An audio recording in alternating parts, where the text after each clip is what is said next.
दोस्तों, जैसे जैसे विधानसभा चुनाव नज़दीक आ रहे हैं, वैसे वैसे सत्ता हो या विपक्ष हो, सत्ता में भी नेताओं की आपसी टूनिंग समझ सकते हो कैसे चल रही होगी। और खासकर विपक्ष में जो कांग्रेस पार्टी है, कांग्रेस पार्टी में पहले भी दो धुर दिख रहे थे अलग अलग। एक तरफ चौधरी भूपेंद्र सिंह हुड्डा है तो दूसरी तरफ SKR ग्रुप बना था, और उसमें भी कहीं ना कहीं अलग अलग आपको खबरों के माध्यम से देखते होंगे। शैलजा ने आज ये बयान दिया है या भूपेंद्र सिंह हुड्डा ने आज ये बयान दिया है। कल की खबर है कि दिल्ली के अंदर कांग्रेस के पदाधिकारियों की मीटिंग थी और हरियाणा की तरफ से कुमारी शैलजा जो महासचिव के पद पे है और चौधरी उदयभान जो कांग्रेस अध्यक्ष है, उनके आपस में तू तुम्हें की खबरें सामने आई। उसके बाद वेणुगोपाल जो कांग्रेस के राष्ट्रीय महासचिव है, उन्होंने रिपोर्ट तलब की प्रभारी हरियाणा बाबरिया जी से। हमारी शैलजा सोनिया से मिल के आई। ये पूरा ही इस पे हम बात करने के लिए वेब मिर्ची पे और जनमंच पे मैं उदय और प्रशांत वेब मिर्ची से है। तो सर कैसे देखते हो? तो इसमें देखने की बात है कि यदि हम गुट की बात करें कि कांग्रेस में गुटबाजी की बात करें तो ये गुटबाजी तो हर पार्टी में हर टाइम में रही है। ऐसा नहीं है कि अभी गुटबाजी कोई नई चीज़ आई है। इसको यदि गुटबाजी की बजाय यदि प्रतिस्पर्धा शब्द इस्तेमाल किया जाए तो ज़्यादा ठीक है कि हर जो भी पॉलिटिकल एक्टिविटी में है या किसी बिजनेस में है तो वो आगे बढ़ना ही चाहेगा। अब ये तो कोई ठेकेदारी नहीं है किसी भी एक नेता की कि सारी जिंदगी भजनलाल ही मुख्यमंत्री रहेंगे या हुड्डा ही मुख्यमंत्री रहेंगे। तो ये एक प्रतिस्पर्धा है विद इन पार्टी और ये हर पार्टी में है। ऐसा नहीं है कि इससे बीजेपी भी अछूती रही है। हाँ, इसमें एक बात देखने की है कि जो केंद्रीय जो कमेटी है कांग्रेस की, उसकी भूमिका थोड़ी सी सस्पेक्टेड हो जाती है कि जो आपके राज्य के अध्यक्ष हैं और जो आपके चुनाव प्रभारी हैं कांग्रेस के, वो कहीं ना कहीं ये दिखते हैं कि वो हुड्डा की फेवर में ज़्यादा नजर आते हैं जो उनकी गतिविधियां हैं। तो उसमें शैलजा का बोलना मुझे जायज लगता है। प्रतिस्पर्धा की बात करें, जैसे लोकसभा चुनाव हुआ, लोकसभा चुनाव में भी आरोप लगे कि भूपेंद्र सिंह हुड्डा ने अपने लोगों को ज्यादा टिकट दिलवाए हैं। कुमारी शैलजा का जो गुट था SKR के जो गुट था, उसको उस प्रकार से टिकट नहीं मिल पाई। उसके बाद चौधरी किरण चौधरी जस्ट लोकसभा के बाद पार्टी क्विट कर गई। उसके बाद कांग्रेस ने कहा कि हर जिले पे कार्यकर्ता सम्मेलन किया जाएगा। ये ऑफिशियली प्रोग्राम था कांग्रेस पार्टी का, न कि किसी नेता का। तो हम हिसार में देखते हैं कि हिसार और फतेहाबाद में जब कार्यक्रम हुआ उसमें चौधरी उदयभान आते हैं, चौधरी भूपेंद्र सिंह हुड्डा आते हैं, लेकिन कुमारी शैलजा और उसके जो लोग वो नहीं आते हैं। तो ये प्रतिस्पर्धा लोगों में तो हो सकती है, नेताओं में हो सकती है कि शैलजा अपनी ताकत दिखा दे, भूपेंद्र सिंह हुड्डा अपनी ताकत दिखा दे, लेकिन एक पार्टी का ऑफिशियली कार्यक्रम है उसमें उनको न बुलाना, उसका पोस्टर न लगाना, जबकि शैलजा का ये इस इलाके में शैलजा का घर क्षेत्र भी है और वो सांसद भी। तो इसमें गुट नहीं दिखता कि नीचा दिखाने की प्रोसेस। मैं आपको फिर वही कह रहा हूँ कि भूपेंद्र सिंह हुड्डा और शैलजा की भूमिका जो है उसमें मुझे कुछ गड़बड़ नहीं दिखती है। उनकी प्रतिस्पर्धा है। बात तो उदयभान की जो प्रदेश के अध्यक्ष हैं और जो बावरिया प्रभारी हैं उनकी एक्टिविटी की बात है कि वो जो बायसनेस है, वो जो उनका पक्ष हुड्डा की तरफ ज़्यादा झुकता दिखता है, उस पर क्वेश्चन किया जा सकता है और उसी पे उसका विरोध भी है शैलजा का। आपको इसलिए कल हुआ दिल्ली में तो तुम्हें में हुई जी कि उदयभान जी के साथ तो तुम्हें में, हाँ, उनको लगता है कि कांग्रेस जो अध्यक्ष है, हाँ, वो मतलब वो न्यूट्रल काम नहीं कर रहे हैं, वो कहीं ना कहीं बायस्ड हैं। अब ये देखो ना कि 2 महीने पहले भी ये कंडीशन आई थी, राहुल गांधी को खुद का इंटरफेयर करना पड़ा था इस चीज के अंदर, और 2 महीने बाद फिर वही कंडीशन आती है, लेकिन वो भूपेंद्र सिंह हुड्डा को कोई क्लेम नहीं कर रही है, कोई कुछ बात नहीं कह रही है। वो उदयभान को कह रही है कि आप मीटिंग में बुलाते नहीं हो। समझ पा रहे हो ना बात? तो उनका तो बिल्कुल जायज है, उस चीज के अंदर कहाँ गड़बड़ है। लेकिन प्रशांत जी, मामला ये है कि एक तरफ अब हरियाणा का जो सिनेरियो देखेंगे कि जो जनता है या तो मोदी की बीजेपी के पक्ष की कुछ जनता है या जो जनता है वो बीजेपी के खिलाफ की जनता है कि बीजेपी को हराना है। खासकर किसान कम्युनिटी को हम देखेंगे, कर्मचारियों को देखेंगे और एक बड़ा तबका जो मजदूर आंदोलन में रहा है वो बीजेपी को हराना चाहता है और जो बीजेपी को हराएगा उसको सत्ता में लाना चाहता है। तो कांग्रेस कहीं ना कहीं सत्ता में आती दिख रही है जी। उसमें जो इनका जो प्रतिस्पर्धा के नाम पे कहो या गुटबाजी कहो, ये बीजेपी को फायदा नहीं पहुंचाएगा। मुझे लग रहा है कि लोग इसमें समझने में गलती कर रहे हैं। ये स्ट्रेटेजिकल पार्ट है कांग्रेस कमेटी का सेंट्रल लेवल से। हरियाणा में कोई भी इस तरह का नेता नहीं है कि जिसको सर्वमान्य नेता मान लिया जाए। यदि ऐसा होता तो भूपेंद्र सिंह हुड्डा के सामने शैलजा खड़ी ना होती, वीरेंद्र डूंगरखा खड़े ही ना होते, रणदीप सुरजेवाला खड़े ही ना होते, यदि सर्वमान्य होते तो। बात यह है कि कांग्रेस कमेटी, केंद्रीय कांग्रेस कमेटी को यह पता है कि हिसार जिला जो है, फतेहाबाद हो गया, सिरसा हो गया, अंबाला हो गया, यहाँ पे यदि कांग्रेस को ज़्यादा कोई वोट दिला सकता है तो शैलजा दिला सकती है। भूपेंद्र सिंह हुड्डा 10 साल मुख्यमंत्री रहे हैं, उनके संपर्क भी रहे हैं, इसमें कोई दो राय नहीं है। लेकिन कांग्रेस कमेटी के पास ये फाइंडिंग है, ये कोई भी एक्सीडेंटल नहीं हो रहा है, ये प्लानिंग के तहत हो रहा है कि यदि शैलजा की स्पीड आप जीतने के बाद देख रहे हो कि अचानक से इतनी रैलियां होनी शुरू होगी। उन्होंने जो पदयात्रा शुरू की, जो जनसंपर्क अभियान शुरू किया, वो केंद्रीय कमेटी की परमिशन से था। क्लियर है ना। अब उसमें हुड्डा नहीं आते हैं या हुड्डा पैरेलल में एक और शुरू करते हैं, उनको परमिशन नहीं भी मिली है, तो अल्टीमेटली जो भी हो रहा है वो ऊपर की सहमति के साथ हो रहा है। अदरवाइज ये नहीं हो सकता है कि केंद्रीय कमेटी की सहमति के बगैर शैलजा ऐसा कर पाए।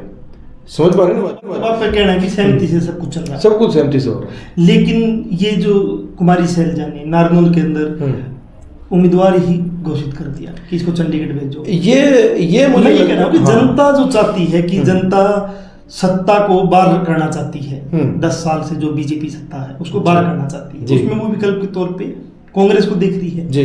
और वैसे तो विपक्ष तो इंडियन नेशनल लोक दल भी है, विपक्ष तो कम्युनिस्ट पार्टियां भी है, बीएसपी भी है, उनकी तरफ वो नहीं देख पा रही है, उनको कांग्रेस लग रही है, लेकिन ये उसका फायदा नहीं उठा रहे ये नेता लोग। मुझे लगता है कि इन बातों से ज़्यादा फर्क नहीं पड़ता है। जो आपने शैलजा की घटना बताई है कि उन्होंने उम्मीदवार एक तरह से घोषित कर दिया, वो गलती है उनकी, क्योंकि कांग्रेस की एक बिल्कुल क्लियर कट स्ट्रेटजी है। टिकट बंटवारा वो तब करती है जब बाकी टिकटें बांट चुकी होती हैं पार्टियां। इसका मतलब ये है कि जब दूसरी पार्टी ने टिकट बांट दी है तो अब आप किसी को भी टिकट दे दो, वो बाकी दूसरी पार्टी में तो जाएगा नहीं। वो इसलिए नहीं जाएगा कि वहाँ की टिकट पहले डिक्लेयर हो चुकी है। शैलजा ने जो ये किया है वो पार्टी की नीतियों से, जो स्ट्रेटेजिकल पार्टी की नीति है उनसे हटके किया है, ये ऑब्जेक्शनेबल है। और मुझे लगता है कि उस मीटिंग में उसका संज्ञान भी लिया गया होगा, क्योंकि हरियाणा के बहुमत लोगों में ये भी है जी कि भूपेंद्र सिंह हुड्डा जो है उसको अगर कांग्रेस का मुख्यमंत्री दावेदार नहीं माना गया कांग्रेस हाईकमान की तरफ से तो कभी पार्टी छोड़ सकता है। सबसे अविश्वसनीय अगर आज के दिन कोई कांग्रेस में है तो भूपेंद्र सिंह हुड्डा है। क्या आपको लगता है कि मतलब कुमारी शैलजा भी अविश्वसनीय है? देखो, आपको एक बात समझनी पड़ेगी, कांग्रेस का और जितनी भी केंद्रीय पार्टी है, चाहे वो बीजेपी हो, इनका एक बिल्कुल साफ साफ फंडा है कि किसी भी क्षेत्रीय नेता को, किसी भी स्टेट के नेता को वो इतना पावरफुल नहीं होने देना चाहेंगे कि वो केंद्रीय कमेटी को या केंद्रीय नेतृत्व को प्रभाव में ला सके। ये ठीक है कि हरियाणा में भूपेंद्र सिंह हुड्डा 10 साल मुख्यमंत्री रहे हैं, जाट नेता हैं और उनका प्रभाव ठीक ठाक है, लेकिन यदि आप इतिहास उठा के देखते हो तो 2004 में क्या हुआ था। 2004 में जब इनको मुख्यमंत्री बनाया गया भूपेंद्र सिंह हुड्डा को, तो ये कोई इतने बड़े नेता नहीं थे कि इनको मुख्यमंत्री बना दिया जाए। उस टाइम तो जो पावरफुल नेता थे वो तो भजन लाल थे, सबको पता है, बल्कि वो कांग्रेस के अध्यक्ष भी बन गए थे। यदि दूसरा देखा जाए तो वीरेंद्र सिंह डूंगरखा कंपैरेटिवली भूपेंद्र सिंह हुड्डा तो ज़्यादा पावरफुल थे, इसके बावजूद भी उनको मुख्यमंत्री बना दिया गया। तो ये साफ है कि 2004 की परिस्थिति अब रिपीट हो रही है। 2004 में भजन लाल मुख्यमंत्री थे पहले, मतलब और पावरफुल नेता थे, और 67 सीट आई, 67 सीट आई कांग्रेस की, लेकिन भजन लाल कहीं ना कहीं अविश्वसनीय नेता थे। उस टाइम उनकी इंटीग्रिटी डाउटफुल थी। आज यही हो रहा है, कांग्रेस के पक्ष में पूरा माहौल है, हो सकता है कि 60-70 सीट आ भी जाए, और वही कंडीशन आ रही है कि भूपेंद्र सिंह हुड्डा की इंटीग्रिटी डाउटफुल है। कि हम सभी लोग बात करते हैं कि मान लो हुड्डा को मुख्यमंत्री ना बना पाया तो कहीं ऐसा तो नहीं है पार्टी छोड़ के चले जाएंगे या बीजेपी के बीच में खेल रहे हैं। तो जो भजन लाल की 2004 में पोजीशन थी, आज हुड्डा की 2024 में पोजीशन है, और ये खतरा बिल्कुल उसी लेवल का है कि यदि कांग्रेस को 60-70 के बीच में सीट आ जाती हैं, 60 भी सीट आ जाती हैं, तो बहुत बड़ी संभावना है कि भूपेंद्र सिंह हुड्डा को मुख्यमंत्री ना बनाया जाए। ये बिल्कुल साफ है जी। मैं एक चीज़ और पूछ रहा हूँ कि अगर भूपेंद्र सिंह हुड्डा को मुख्यमंत्री नहीं बनाया जाता है और 60 से 70 सीट आ जाती है तो उस टाइम ये क्या करेंगे? कौन? भूपेंद्र सिंह हुड्डा। करने के लिए बचा क्या है उनके पास? बीजेपी की सरकार तो नहीं बना सकते हैं क्योंकि कांग्रेस के पास पावर इतनी होगी। आप ये देखो भजन लाल क्या कर पाए। भजन लाल जी का राजनीतिक जो परिवार था या गढ़ था, जो भी राजनीति का पूरा करियर था, वो खत्म ही हो गया। आप यदि गुटों की बात करो तो हरियाणा में इससे पहले ज़्यादा गुट थे। अब जो स्थिति है, आप गुटों को देखोगे तो किरण चौधरी का अलग गुट था, कुलदीप बिश्नोई का अलग गुट था, क्लियर है। शैलजा भी कहीं थोड़ी बहुत दिखती थी आपको, भूपेंद्र सिंह हुड्डा का अलग गुट था। अब कुलदीप बिश्नोई बीजेपी में चले गए, किरण चौधरी बीजेपी में चले गई, तो बिल्कुल साफ मामला है कि गुट के मामले में तो शैलजा और भूपेंद्र सिंह हुड्डा दिखते हैं। लेकिन मैं ये कह रहा हूँ कि ये गुट नहीं है, ये केंद्रीय कांग्रेस कमेटी की रणनीति है। ये उनको पता है कि किन किन एरिया के अंदर किन किन को प्रभाव देना। देखो केंद्रीय कांग्रेस कमेटी किस तरह से टिकटों का बंटवारा करती है, एक तो ये देखना पड़ेगा आपको। जो इनमें वर्ड यूज करते हैं गेटिंग सेटिंग का, कि जो सिटिंग एमएलए हैं उनको प्राथमिकता दी जाएगी, ये एक इनका एक नियम है। दूसरी बात ये कि किस क्षेत्र में किस नेता का प्रभाव ज़्यादा है। यदि शैलजा बहुत भारी बहुमत से लोकसभा चुनाव जीतती है तिरसा से, तो 10 विधानसभा की सीटें तो उनके पास पहले से दिख रही हैं। अम्बाड़ा में प्रभाव उनका ज़्यादा है, इसमें कोई कन्फ्यूजन नहीं है। हिसार में और सिरसा में, फतेहाबाद में, अम्बाड़ा में यदि एक बेल्ट दिखती है आपको, इसी तरह से यदि हम जींद, कैथल, कुरुक्षेत्र की बात करें तो वहाँ वीरेंद्र डुमरखा का प्रभाव है, रणदीप सुरजेवाला का प्रभाव है, तो वो भूपेंद्र सिंह हुड्डा से कहीं ज़्यादा प्रभावी हो सकते हैं वोट दिलवाने में। तो इसको आप कांग्रेस की रणनीति के रूप में देखोगे तो ज्यादा ठीक है, मतलब इसका बीजेपी फायदा नहीं उठा मैं पाएगी। कह रहा हूँ प्रशांत, एक तरफ रणनीति हो सकती है, लेकिन आप एक बार पीछे थोड़ी नजर घुमा के देखें जी। राव इंद्रजीत ने जब पार्टी छोड़ी थी तो उसने साफ कहा था कि भूपेंद्र सिंह हुड्डा के कारण मैं पार्टी छोड़ रहा हूँ, वो गलत कर रहे हैं जी। अशोक तंवर यंग लीडर थे, ठीक है, उसने पार्टी छोड़ी, वो भूपेंद्र सिंह हुड्डा के कारण छोड़ के गए हैं। ठीक है। किरण चौधरी पार्टी छोड़ के गई है, भूपेंद्र सिंह हुड्डा कारण छोड़ के गई है। ठीक है। कैप्टन अजय जो है, जो 6 बार विधायक रहे, अभी उसका बेटा विधायक है, उसका भी कहीं ना कहीं आरोप था कि ये मतलब भूपेंद्र सिंह हुड्डा गड़बड़ कर रहे हैं। तो उस रणनीति माने या गुटबाजी माने, नेता लोग तो पार्टी छोड़ के जा रहे हैं। देखो, कांग्रेस को कोई फर्क नहीं पड़ता है, मतलब कितने स्टेट्स के एग्जाम्पल है कि कांग्रेस ने सत्ता छोड़ दी है लेकिन वो किसी का अड़ियलपन सहन नहीं करता है। वो अभी भी यहाँ यही देख रही है कांग्रेस के भूपेंद्र सिंह हुड्डा की वजह से कितने लोग पार्टी छोड़ के जा रहे हैं, इससे कम फर्क पड़ता है। भूपेंद्र सिंह हुड्डा कितनी सीट ला सकता है उनके लिए, उससे ज़्यादा फर्क पड़ता है उनको। शैलजा उनके लिए कितनी सीटें ला सकती हैं, कितना उसका फर्क पड़ता है। वीरेंद्र डुमरखा कितना कर सकता है, या रणदीप सुरजेवाला क्या कर सकता है। कांग्रेस कमेटी का जो देखने का तरीका है और जो लोकल लोगों का देखने का तरीका है, उसमें बहुत दिन रात का फर्क है। अभी पूरे हरियाणा भर से 90 विधानसभा सीटों पे 2500 के आसपास लोगों ने एप्लीकेशन दिए हैं विधानसभा चुनाव लड़ने के लिए। आप यदि नीलोखेड़े की बात करो तो वहाँ से तो 88 लोगों ने अप्लाई किया है, और किलोई से केवल एक आदमी का आवेदन किया है, भूपेंद्र सिंह हुड्डा का। तो आपको ऐसा लगता है कि क्या वो इतना लोकप्रिय नेता है कि वो कोई दूसरा आवेदन ही ना करे? बात यह है कि वो स्ट्रेटेजिकल मजबूती दिखा रहे हैं अपनी, लेकिन एक टाइम पे जाके आपकी स्ट्रेटेजिकल मजबूती बड़ी फीकी पड़ जाती है, जैसे भजनलाल की पड़ी थी कि यदि कांग्रेस के पास बहुमत आ गया ढंग से, 60 सीटों का आ गया, तो फिर भूपेंद्र सिंह हुड्डा फैसला नहीं करेंगे। विधायक दल का नेता चाहे यहाँ से आप बना के भेज दो, फैसला केंद्र से हो। लेकिन हम बात ये है कि हरियाणा में 2 चर्चाएं हैं जी, कि भूपेंद्र सिंह हुड्डा को मुख्यमंत्री नहीं बनाएंगे तो कांग्रेस छोड़ जाएंगे, और दूसरी चर्चा ये है शुरू दिन से कि भूपेंद्र सिंह हुड्डा चाहते हैं कि 45 के और 50 के बीच सीट आए ताकि मैं केंद्रीय हाईकमान को ब्लैकमेल कर सकूं जी। और दूसरी तरफ केंद्रीय हाईकमान चाहता है कि 60 प्लस सीट आए ताकि हम अपने अनुसार एक किसी को भी मुख्यमंत्री बना पाए। तो क्या ये नहीं होगा कि जहां कुमारी शैलजा अपने उम्मीदवार खड़ा करेगी वहां भूपेंद्र सिंह हुड्डा निर्दलीय उम्मीदवार खड़ा करते? जैसे मान नारनौंद की बात करें, नारनौंद में डॉक्टर की सीट के बारे में इन्होंने बोला है कुमारी शैलजा ने कि डॉक्टर की सीट यहाँ लगभग पक्की है, तो उसके खिलाफ में जो है, जो भूपेंद्र सिंह हुड्डा का व्यक्ति है, उसको वो टिकट दे दे। या बरवाड़ा में मान लो, बरवाड़ा में किसी को टिकट मिल जाए, कुमारी शैलजा का कोई कहने से टिकट मिल जाए, तो भूपेंद्र सिंह हुड्डा जो व्यक्ति उसको टिकट मिल जाए, आपस में क्रॉस वोटिंग में वो हार जाए, इसको कैसे देखोगे? देखो, इसमें कोई दो, क्योंकि भूपेंद्र सिंह हुड्डा चाहता है ये जो हरियाणा में चर्चा की 45 से 50 के बीच सीट, मैं वही कह रहा हूँ चाहेगा कि कुछ लोग ये जो स्ट्रेटजी है, ये हरियाणा की राजनीति की बहुत पुरानी स्ट्रेटजी है। राजस्थान में भी यही हुआ था। हाँ बिल्कुल, लेकिन इसमें एक बड़ा खतरा, तलवार जो सिर पे लटकती रहती है, वो ये भी तो है कि आप 45 और 50 के बीच में फाइट कर रहे हो, और कहीं झटका ऐसा जाए कि कहीं आप 40 से नीचे रह जाओ। फिर ये हुआ पिछली बार 2019 में, ये हुआ कि टिकट गलत बांटी गई और उसके बाद सीट कम रह गई। अगर 2019 में टिकटों का ठीक बंटवारा होता तो कांग्रेस आज सत्ता में होती। बिल्कुल सही है। तो जो भूपेंद्र सिंह हुड्डा खुद कह रहे हैं कि ये मेरा आखिरी चुनाव है, तो इस तरह की गलती तो नहीं करेंगे। वो यही करेंगे कि मैक्सिमम लेवल पे सीटें जो आए वो 50 से ज़्यादा आएँ, वो 45 और 50 के बीच में तो नहीं खेलना चाहेंगे। हाँ, ये हो सकता है कि वो 70 और 60 के बीच की फाइट ना चाहें, क्योंकि फिर उनके हाथ से बाजी निकल जाएगी। लेकिन यदि 50 से ज़्यादा की फाइट वो कर रहे हैं, तो फिर बहुत हद तक ये मान के चलो कि शैलजा गुट को, वीरेंद्र डुमरखा गुट को, या रणदीप, ये एक ही हो गया सारा का सारा। आप देखते हो, अब ये बात मान ली जाए, आप मोटे तौर पर देखो कि भूपेंद्र सिंह हुड्डा को आप जाट नेता के रूप में देखते हो। अब मुझे बताओ, वीरेंद्र डुमरखा क्या है? जाटी होगा।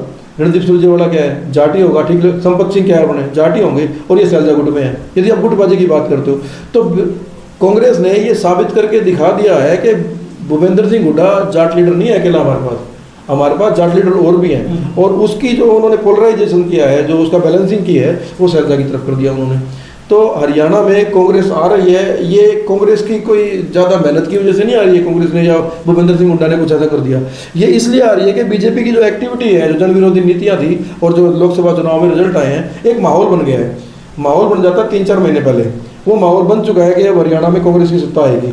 अब कांग्रेस की सत्ता आएगी तो देखना केवल यही है कि वो कितनी, केंद्रीय कमेटी चाहेगी कि मैक्सिमम सीट आए, भूपेंद्र सिंह हुड्डा चाहेगा कि वो 50 के आसपास सीट आए, 50-55 के बीच, लेकिन 45 से 50 के बीच में तो वो भी नहीं खेलना चाहेंगे, क्योंकि उनके खुद के ऊपर रिस्क आ जाएगा। वो भी चाहते हैं 50 तो कम से कम सीट चाहिए उनको भी, क्योंकि इतना कच्चा खेलने का मतलब तो ये है कि उनका आखिरी चुनाव वो खुद बोलते हैं, एक और भी होती है, तो दोबारा थोड़ी चांस मिलेगा। मुझे ना एक डाउट लग रहा है, मेरा एक सवाल भी आपसे, कि आप याद कीजिए कि 26 का एक ग्रुप बना था कांग्रेस में, जिसके लगभग नेता छोड़ के कोई बीजेपी में चला गया, कोई कहीं चला गया, और उसमें भूपेंद्र सिंह हुड्डा थे, जो राहुल गांधी की अध्यक्ष में रहते हुए वो खिलाफत कर रही थी कि राहुल गांधी को अध्यक्ष नहीं रहना चाहिए।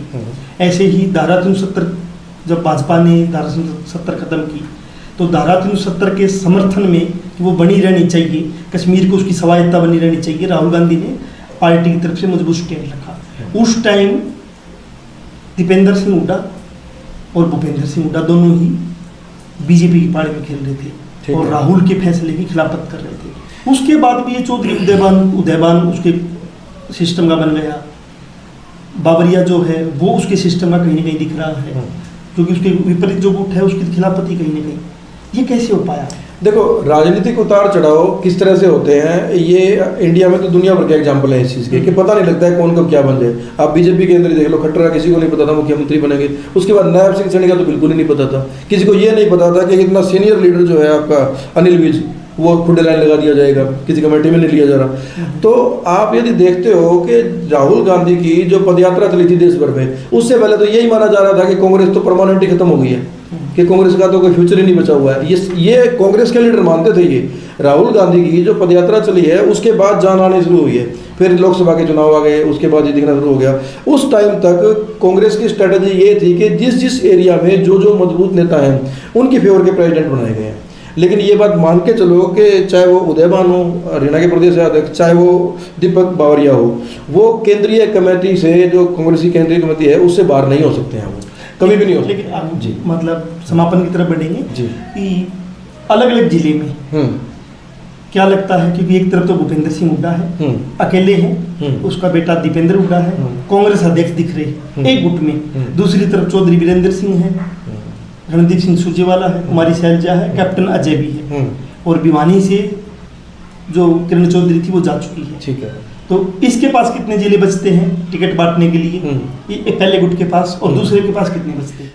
देखो, जिले बांटने की बात है तो मैं आपको साफ बता दूं कि आज भी भूपेंद्र सिंह हुड्डा कहीं ज़्यादा भारी हैं, उसके पास ज़्यादा जिले ज़्यादा हैं। साफ तौर से देख लो कि शहरजा पे आप कहाँ पे लेके आओगे, अम्बाला लेके आओगे, उनका हिसार लेके आओगे, सिरसा लेके आओगे, फतेहाबाद लेके आओगे, कितने हुए? 4 जिले हुए।